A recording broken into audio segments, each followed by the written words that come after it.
മക്കൾക്ക് പ്രാതിനിധ്യം കൊടുക്കണം. എന്നാൽ എന്ന് വിചാരിച്ചിട്ട് എല്ലാം യുവാക്കൾക്ക് കൊടുത്താലും ശരിയാവില്ല. അതായത് ഇപ്പോൾ കഴിഞ്ഞ അസംബ്ലി ഇലക്ഷനിൽ 50ഓളം പുതുമുഖങ്ങൾക്ക് കൊടുത്തു, 48 പേരും തോറ്റു. എന്ന് വിചാരിച്ചിട്ട് പുതുമുഖങ്ങൾക്ക് കൊടുക്കേണ്ടെന്ന് ആരെങ്കിലും പറയുമോ? ഇല്ല.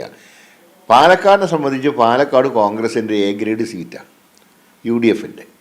അത് നല്ല ഭൂരിപക്ഷത്തോടെ ജയിച്ചു. അപ്പോൾ അതുകൊണ്ട് എല്ലാ സ്ഥലത്തും ജയിക്കണമെന്നില്ല. പാലക്കാടല്ല നേരെ അടുത്ത് ചിറ്റൂരേക്ക് മാറുമ്പോൾ കളി മാറും.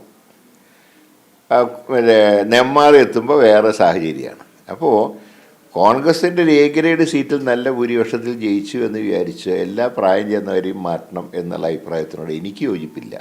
അതൊന്നും ഇപ്പോൾ ചർച്ച പിന്നെ ഒന്നാമത് ചെറുപ്പക്കാർക്ക് പ്രാതിനിധ്യം കൊടുക്കണ്ടെന്ന് ആര് പറഞ്ഞു? പക്ഷേ KPC പ്രസിഡന്റ് ഇപ്പോൾ മാറേണ്ട ആവശ്യമില്ല. മാറി പറഞ്ഞ പോലെ വെറുതെ ഒരു സമുദായ പ്രാതിനിധ്യം ചർച്ചയാക്കുമ്പോൾ ഒരു വിഭാഗത്തിനെക്കുറിച്ച് വരുമ്പോൾ വേറെ വിഭാഗം എതിർക്കും. എന്തിനാ ഇങ്ങനത്തെ കാര്യങ്ങളൊക്കെ പോകേണ്ട ആവശ്യം എന്താ? അപ്പോൾ അനുയോജ്യരായിട്ടുള്ള ആൾക്കാരെ സ്ഥാനങ്ങളിൽ നിയമിക്കുക, പണിയെടുക്കുന്നവർക്ക് പ്രാധാന്യം കൊടുക്കുക. അത് അല്ലാതെ വെറും പെട്ടി തൂക്കികൾക്ക് കൊടുത്തു കഴിഞ്ഞാൽ പാർട്ടിയിൽ നിരാശയുണ്ടാവും. ആ നിരാശ ഉണ്ടാവരുത്.